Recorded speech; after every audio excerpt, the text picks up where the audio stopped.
Selamat datang di channel Ayo Kita Belajar. Bagi teman-teman yang mau mengakses seluruh soal di channel ini, baik soal ganjil ataupun genap, seluruh bidang, matematika, fisika, kimia, biologi, informatika, dan lain sebagainya, teman-teman bisa klik join atau gabung menjadi member channel Ayo Kita Belajar di dekat tombol subscribe. Dan pilih level yang teman-teman inginkan. Assalamualaikum warahmatullahi wabarakatuh. Selamat malam, pagi, siang. Halo semuanya. Kembali lagi kita akan bahas soal ASN tingkat kota bidang kebumian, oceanografi nomor 44 dan 45. Oke, langsung aja. Nah, coba perhatikan gambar berikut. Di sini, akibat adanya gelombang ataupun arus dapat terbentuk struktur sedimen. Struktur sedimen seperti tampak pada gambar disebut, ada yang tahu nggak ini apa? Oke, jadi ini adalah jejak gelombang atau yang sering disebut sebagai ripple mark. Nah, jadi ripple mark ini terbentuknya gimana? Jadi gini, ripple mark itu bisa terbentuk dari dua cara. Yang pertama dari gelombang.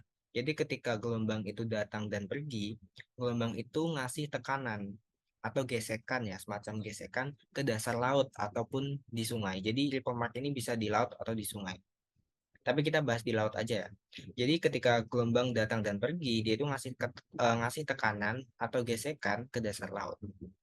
Nah, tekanan dan gesekan ini bisa ngangkat partikel pasir atau sedimen dan ngatur ulang menjadi pola-pola yang teratur. Jadi kayak gini.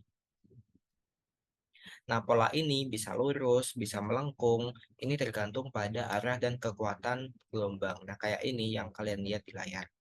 Nah, selain itu, dia juga bisa terbentuk karena arus. Jadi pas air itu bergerak, dia juga ngangkat dan mindahin partikel yang ada di dasar gitu. Nah, arus yang stabil dan terus-menerus ini bisa membuat pola-pola seperti ripple mark yang ada di layar, teman-teman. Nah, terus fungsi dari ini tuh sebenarnya apa? Nah, jadi fungsi dari ripple mark ini sebenarnya bisa ngasih berbagai info tentang geologi, tentang kondisi lingkungan di masa lalu. Jadi biasanya tuh para geolog itu suka mempelajari ripple mark di batuan sedimen itu untuk ngerti, untuk memahami arah aliran di masa lalu, termasuk kecepatan arus atau bisa juga tentang perubahan iklim. Gitu. Jadi ini jawabannya jejak gelombang atau ripple mark. Lanjut. Oke, plankton adalah jenis hewan mengambang atau floating di perairan laut dengan pergerakan tidak stabil tergantung arus. Plankton hidupnya di kedalaman hingga 300 meter disebut. Oke, jadi ini jawabannya epipelagik ya. Nah, ini aku jelasin. Jadi plankton ini nggak cuma satu jenis, tapi banyak macamnya. Berdasarkan di mana mereka tinggal di lautan. Nah, kalau kita ditanya tentang plankton di kedalaman 300 meter, nah ini disebut sebagai plankton epipelagik. Nah, jadi di zona epipelagik ini, cahaya matahari itu masih bisa nembus dan cukup kuat buat mendukung fotosintesis. Makanya di zona ini tuh kayak semacam rumah yang nyaman atau tempat tinggal yang nyaman bagi fitoplankton yang butuh cahaya buat fotosintesis. Nah, fitoplankton ini itu kayak penting banget dalam rantai makanan laut karena jadi sumber makanan utama buat zooplankton dan hewan-hewan lainnya.